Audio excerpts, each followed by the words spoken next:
Hi everyone, myself Santosh Giri, Priya and Bisala are my group member. Now let's start with the introduction. Since 1970s, concept of significance is at the center of each decision-making phase of environmental impact assessment process. However, no clear definition has been found yet.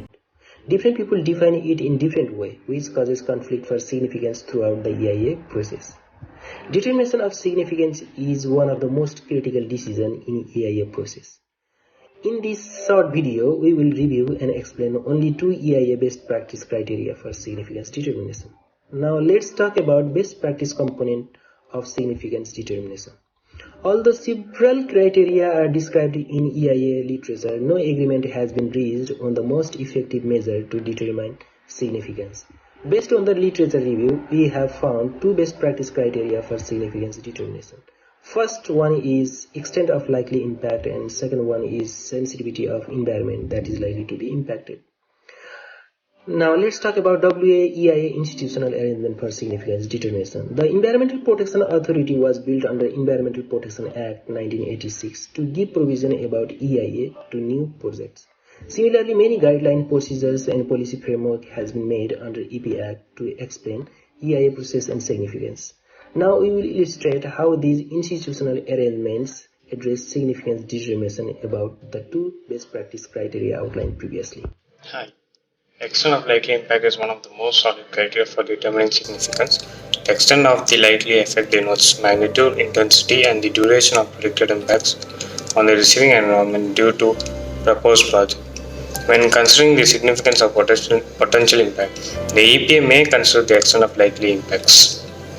Hence, according to section 4, 4.1 and 4.2 of Technical Guide, the proponent has to set three types of flora and vegetation survey to determine the extent of potential impact on flora and vegetation. Additionally, to know the extent of impacts, we need a standard value to compare. According to EP Act, section 16, function of EPA is to develop criteria and specify standards for comparison to determine the change. Once the magnitude of the change is combined with value-based standards, the significance becomes more subjective. In 2015, Eldrick and Ross put forward the concept of significance spectrum, which involved comparing the extent of change to a limit of acceptable change. If likely impact crosses the impact threshold, then it is significant, and the significant determiner must consider whether the mitigation measures are sufficient to shift the impact below the threshold, so there is no sign of residual impacts. After applying mitigation measures, the extent of impact is significant. The proponent can change the proposal during the assessment. Thank you. Next slide will be continued by Priya. Thank you, Vishal. The other best practice criteria is sensitivity of the environment that is likely to be impacted is fixed. Determination of significance largely depends upon the sensitivity of receiving environment. Sensitivity is understood as the sensitivity of the environmental receptor to change, including its capacity to accommodate the changes the project may bring about.